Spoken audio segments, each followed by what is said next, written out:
আজকে আমরা প্রযুক্তির অপব্যবহার করছি, প্রযুক্তিকে খারাপ কাজে ব্যবহার করছি। আমাদের তরুণ সমাজ অনলাইনে সারাক্ষণ পাপাচার আর অশ্লীলতায় লিপ্ত। গান, মুভি ও পর্নোগ্রাফির মতো অশ্লীল ভিডিওগুলো নিয়ে ব্যস্ত থাকাই যেন তাদের কাজ। হে যুবক, তুমি তোমার যৌবনের হেফাজত করো। হে যুবক, তুমি তোমার চোখের হেফাজত করো। তুমি একাকী কম্পিউটারের সামনে বসে বসে পাপাচার করছো আর মনে মনে ভাবছো পৃথিবীর কেউ তো তোমাকে দেখছে না। মনে রেখো, তোমাকে পৃথিবীর কেউ দেখুক আর না দেখুক, আল্লাহ সুবহানাহু ওয়া তাআলা কিন্তু ঠিকই দেখছেন। পৃথিবীর কেউ তোমার পাপাচার সম্পর্কে জানুক আর না জানুক, আল্লাহ সুবহানাহু ওয়া তাআলা কিন্তু ঠিকই জানেন।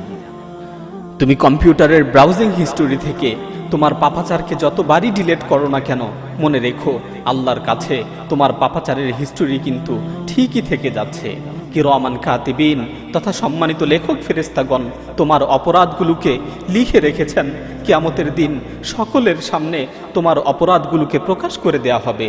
আজকে তুমি যেই হাত দিয়ে কিবোর্ড চাপছো, যেই হাত দিয়ে মাউস নাড়ছো, যেই চোখ দিয়ে অশ্লীল জিনিসগুলো দেখছো, সেই হাত, সেই চোখ সেদিন তোমার বিরুদ্ধে সাক্ষী দিবে।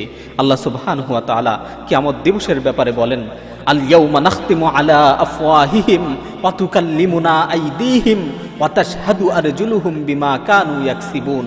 আজকে আমি তোমাদের মুখগুলোকে বন্ধ করে দিব। আজকে তোমাদের অপরাধের ব্যাপারে তোমাদের হাত কথা বলবে, তোমাদের পা কথা বলবে। আজকে তোমাদের অপরাধের ব্যাপারে তোমাদের হাত পা সাক্ষী দিবে। সুতরাং হে যুবক, দুনিয়ার মানুষকে নয়, ওই মহান সত্তাকে ভয় করো, ওই মহান আল্লাহকে ভয় করো, যার কাছে কোনো বিষয় গোপন থাকে না, যিনি আলিমুম বিযাতি সুদূর, যিনি তোমার অন্তরের বিষয় সম্পর্কে জ্ঞাত, যিনি আল্লামুল গায়ুব, যিনি গায়েবের খবর রাখেন। সেই মহান প্রতিপালককে ভয় করো, সেই মহান রবকে ভয় করে সকল অশ্লীলতা ও পাপাচার থেকে বিরত থাকো।